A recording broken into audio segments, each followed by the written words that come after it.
For thousands of years, the Jedi Temple stood on Coruscant as a beacon of peace and security. During countless wars with the Sith, the Jedi operated out of this single location, which stood proudly as the epicenter of the planet itself. But of course, the ziggurat-style palace was not always looked upon fondly, and the opinion towards the temple and the Jedi that resided within it would begin to drastically change in the waning days of the Republic. One such opinion would come directly from Master Qui-Gon Jinn, who at one point in canon stated that he disagreed with the fact that the Jedi Temple stayed in the heart of the Republic, as Qui-Gon believed that this was a crucial mistake, and that the Jedi Temple should be moved off of Coruscant immediately. Qui-Gon was always considered a contrarian among the Jedi, and had many ideas that were considered unpopular and abnormal.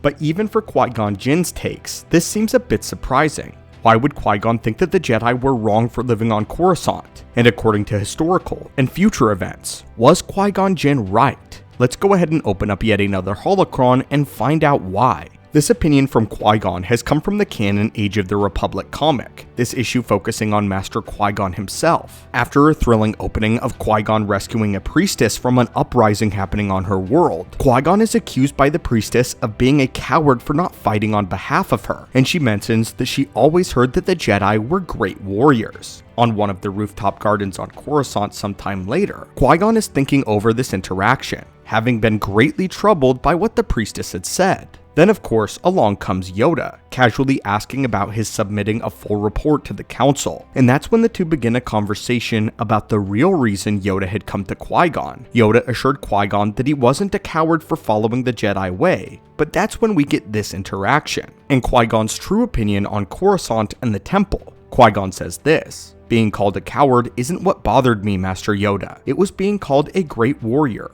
Even here on Coruscant, the home of the Jedi Council, there is little understanding of our purpose. We are seen as soldiers or servants of politicians, with little mention of the Force itself." Yoda is somewhat shocked, but then says this: "Mysterious the Force remains to many, and misunderstood those who use the Force often are." But Qui-Gon will not let go of the point, and says this: and yet, our actions are a reflection of our purpose. Perhaps the Jedi Council residing here in the capital is a part of the problem. We are used as a weapon of the Republic, and thus we are seen as such, perhaps even by ourselves. At this point, Yoda doesn't have much to say other than to tell Qui-Gon that the Council wouldn't agree on this point at all. But Qui-Gon is firm and says this: "Of course they wouldn't, but be it the Council or myself, I feel there is a loss of vision." Yoda is now unable to reply to Qui-Gon's point, and simply tells the Jedi Master that when they have questions, it's best to seek the Force about it. Qui-Gon takes this advice to heart, and does intend to meditate on the Force about the path of a Jedi and their views as a warrior. But we want to go ahead and stop here and talk about this lofty quote. Qui-Gon states that the Jedi Council residing on Coruscant is a problem because it's easier for the Senate and politicians to get a quick line to talk to them. This isn't a new problem for the Jedi, as the entire issue with the Order during the Republic Classic era, and the Clone Wars as well, is that they became too political and too involved with the Senate, politics, and the Republic itself. While this has been pointed out time and time again, Qui-Gon's idea that the problem rests with the Jedi Temple and where it lives is something that is usually never brought up. Qui-Gon may not be wrong about this though.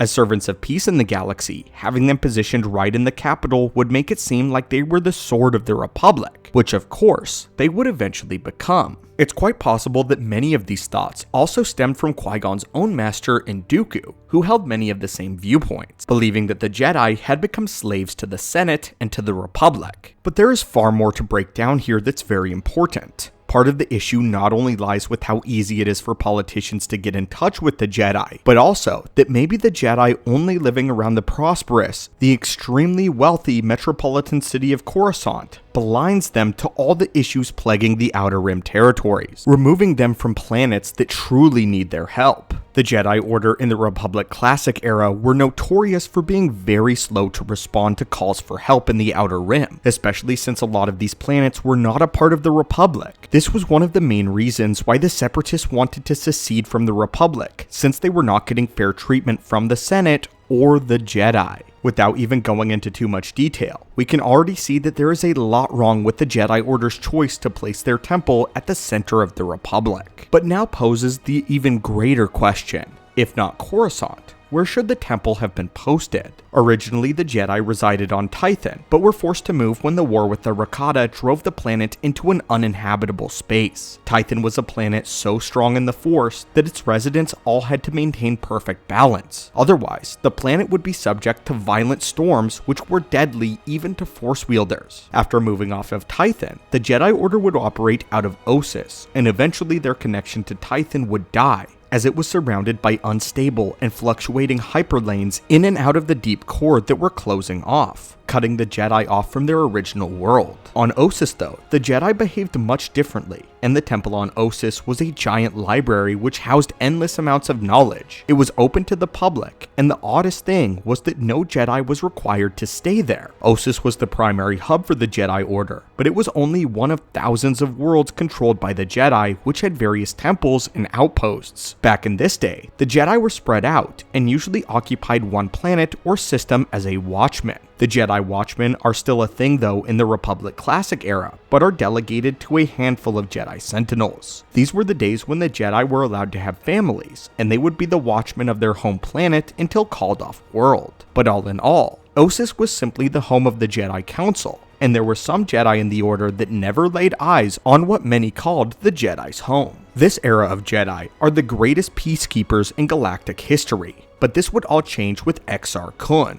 after Exar destroyed the Great Library on Ossus, causing a nearby star to go supernova, scorching the very earth of the Jedi's home. Only so much knowledge was able to be saved from the destruction of the world, and from that point on, the Jedi would keep this knowledge secret, held extremely close to the chest. Because at the time the Order was so spread out, they were unable to call for help against Exar Kun in time, and not enough Jedi were able to rally to the planet. It would be this event where the Jedi would close the doors to the public forever, as well as issuing the mandate that all Jedi would reside and live in their temple. Following this, the Jedi moved to the world of Dantooine, where we saw them becoming far more dogmatic and unreasonable. This is where we begin to see them not considering the problems happening right in their backyard. We all know the story of the Jedi Council neglecting to respond to the Mandalorians, and this resulting with Revan. But during this time, the Jedi were even failing to properly take care of problems that were plaguing Dantooine. Very fixable problems, which were being largely ignored.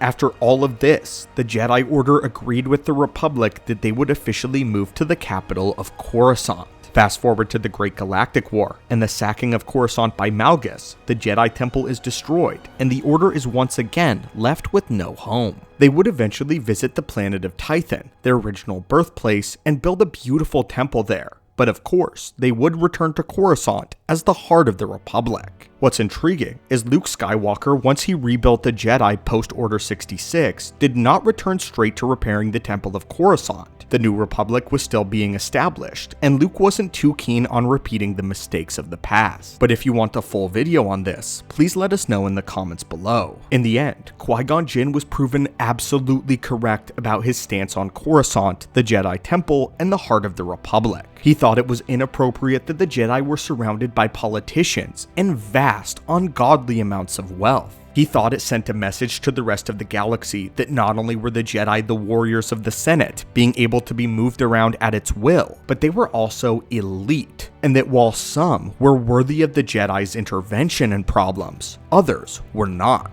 Many believed the Jedi would never answer their calls, become elitists, and eventually tyrants, obsessed with power. The Jedi Order being located on Coruscant itself would eventually be manipulated by Palpatine, as Sidious would tell them that all the Jedi Order always wanted was control over the Republic and Coruscant itself. Qui-Gon Jinn was absolutely right, and moving to Coruscant was one of the Jedi Order's largest mistakes, not only due to the Sith Shrine within, but the implications of power and those worthy of a Jedi's protection. But anyway, my friends, what are your thoughts on this? What are your thoughts on Qui-Gon Jinn's feelings towards Coruscant and the Jedi Temple? And as always, may the Force be with you, and have an amazing day.